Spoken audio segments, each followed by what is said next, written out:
Hey guys, welcome to a little appreciation video talking about the combat week and what I think about it now that it's almost over. So when you're ready, grab your cup of tea, sit back, relax, and enjoy.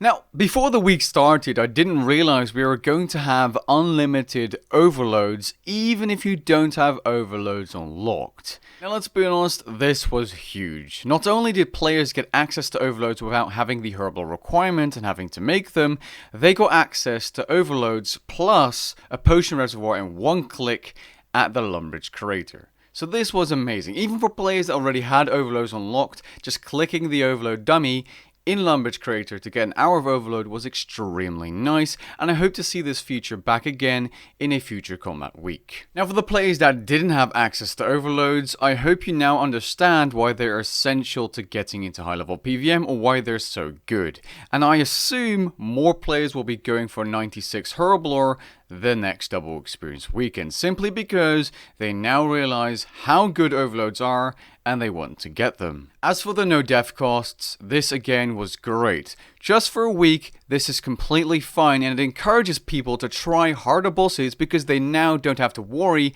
about the penalty of death. If you add unlimited free overloads to the mix, that's a lot more players trying PvM and realizing, hopefully, how fun it can be. I could 100% see the difference because a lot of my PvM guides, especially Araxor Telos and full elite dungeon guides, were getting a large increase of views. Usually I can see the difference in player behavior by looking at my YouTube statistics. For example, around double experience weekend, skilling guides get a lot more views. During the PvM hub release, obviously every single PvM bit of content got more views, and it's just something I like looking at because you can see how many players, more than usual, are looking up certain things to learn those bosses. As for myself, during this week I've gotten a few drops, some of which you might have seen on stream, like my Gregorovic pet and the Ancient Elven Ritual Shard drop at the Moss Golem Slayer task. I haven't done a crazy amount of hours each day. I just played casually. I was able to finish a spider leg, which I crafted into a noxious staff and sold for around, I think, 160 mil. So that was a nice bit of profit. Finally got that top leg piece.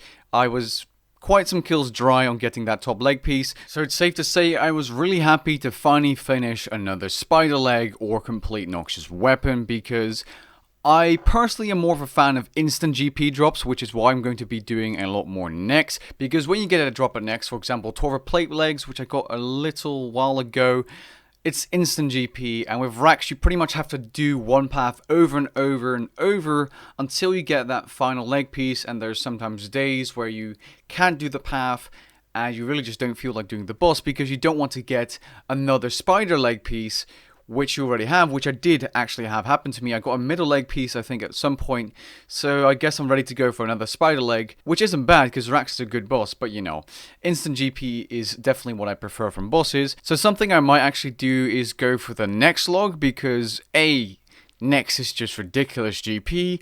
It's pretty casual to do with the gear setup I have. Like, I can semi not pay attention and still do the boss fairly okay. Something over 3 minutes a kill.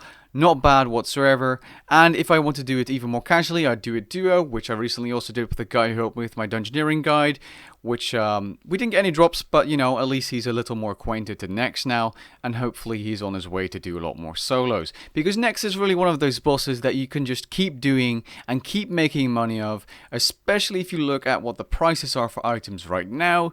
They're just through the roof, really. And as much as I like to say that Nex can be annoying at times, especially during those solos where you mess something up or you do misclick, she is really good to you in terms of GP per hour. So yeah, overall I really like the combat week, simply because no death costs, free overloads. I literally just ran out of overloads, by the way, of my Elder Overload salves just before combat week, so it came right on time. And without death costs, the great thing is you don't worry as much about dying, but the bad thing is you really don't care about dying as much, apart from when you lose your Ripper Demon or your food and your familiar, so you start to suck a little bit more PvM. At least I found personally that to be the case. If there's no stress in dying, you're honestly more inclined to die without caring, which is actually bad if this would be a permanent feature in the game. As much as I like no death costs, it does definitely make you slack at PvM. At least in my case. I'm talking for myself here. Also, I'm not going to lie, I'm slightly worried that after combat week, I'm going to be so acquainted to not equipping my Ring of Death that I'm going to lose out on all the money I saved by dying during combat week. It's probably a me problem, but hey, let me know what you think about the combat week in the comments down below, as I always like reading through comments. Catch you guys in the next one. Peace.